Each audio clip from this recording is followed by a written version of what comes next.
पीले शेर पे सवार मैया ओढ़े चुनरी, पीले शेर पे सवार मैया ओढ़े चुनरी, पीले शेर पे सवार मैया ओढ़े चुनरी, पीले शेर पे सवार मैया ओढ़े चुनरी।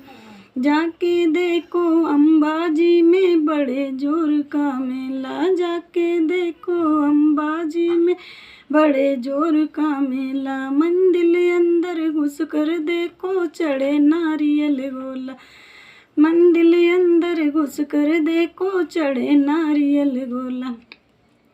उनकर रूप है सलोना मैया ओढ़े चुनरी, उनकर रूप है सलोना मैया ओढ़े चुनरी, पीले शेर पे सवार मैया ओढ़े चुनरी, पीले शेर पे सवार मैया ओढ़े चुनरी।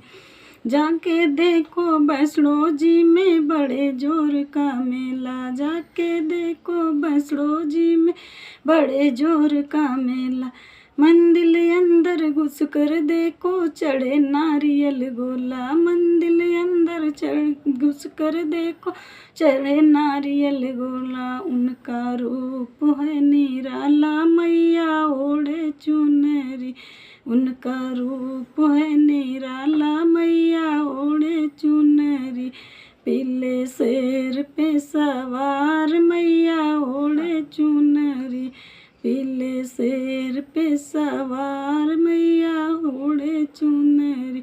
जाके देखो चंदिका जी में बड़े जोर का मेला, जाके देखो चंदिका जी में बड़े जोर का मेला, मंदिर अंदर घुस कर देखो चढ़े नारियल गोला।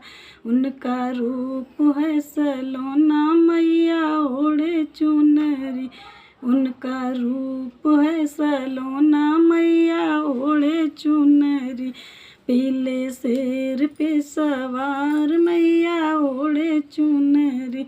जाके देखो चौहर जन में बड़े जोर का मेला, जाके देखो चौहर जन में बड़े जोर का मेला, मंदिर अंदर घुस कर देखो चढ़े नारियल गोला। उनकर रूप है सलोना मैया ओढ़े चुनरी, उनका रूप है सलोना मैया ओढ़े चुनरी।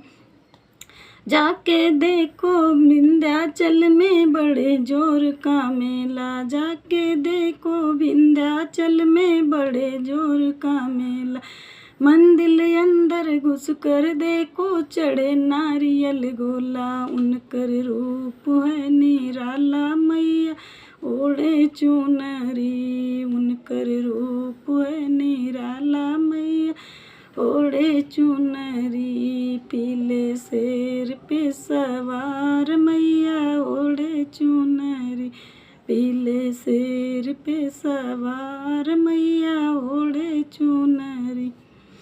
कंप्लीट हुआ देवी गीत।